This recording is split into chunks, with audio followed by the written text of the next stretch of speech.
एक गुरु और शिष्य जंगल से होते हुए अपने गांव जा रहे होते हैं। अंधेरा काफी हो चुका था। शिष्य ने अपने गुरु से कहा कि गुरु की काफी रात हो चुकी है, अगर आप कहे तो आज की रात यही आसपास के किसी गांव में गुजार ले। गुरु जी ने अपना सर हिलाया और वो आसपास के गांव में एक छोटे से घर के पास जाकर रुके।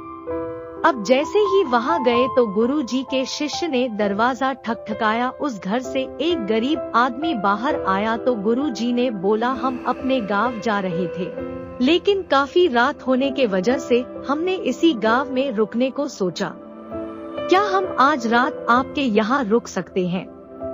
गरीब आदमी बोला, हाँ क्यों नहीं, आप दोनों अंदर आ जाइए। अब जैसे ही गुरु जी अंदर गए उन्होंने देखा कि उस आदमी के घर में बहुत ज्यादा गरीबी थी। गुरु जी ने उससे पूछा कि आप काम क्या करते हो? वह गरीब आदमी बोला कि मेरे पास बहुत सारी जमीन है। तो गुरु जी ने बोला, अगर तुम्हारे पास बहुत सारी जमीन है तो इस तरह से क्यों रह रहे हो? बोला, यह किसी काम की नहीं है। गांव वाले बोलते हैं कि ये बंजर जमीन है, यहाँ पर कुछ भी नहीं उगाई जा सकती है और वहाँ फसल उगाना बहुत बड़ी बेवकूफी है। गुरु जी ने बोला कि तुम्हारा गुजारा कैसे होता है? उसने बोला कि मेरे पास एक भैंस है जिससे मेरा पूरा घर चलता है।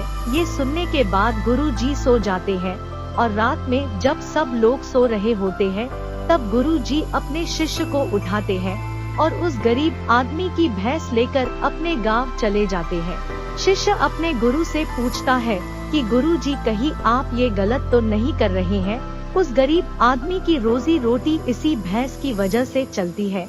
तो गुरु जी अपने शिष्य की तरफ देखते हैं और मुस्कुराते हुए आगे बढ़ जाते हैं।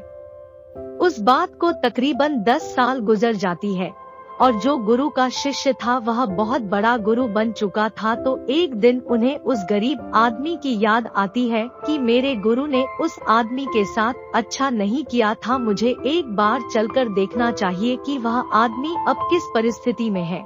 वह शिष्य उस गांव की तरफ जाता है और वहां जैसे ही पहुंचता है तो वह देखता है कि जहां पर उस गरीब आदमी का झोपड़ा था वहां पर एक बड़ा ही आलीशान महल बन चुका था और उस झोपड़ी के बाहर जो बंजर जमीन थी उस पर फल और फूलों के बगीचे थे।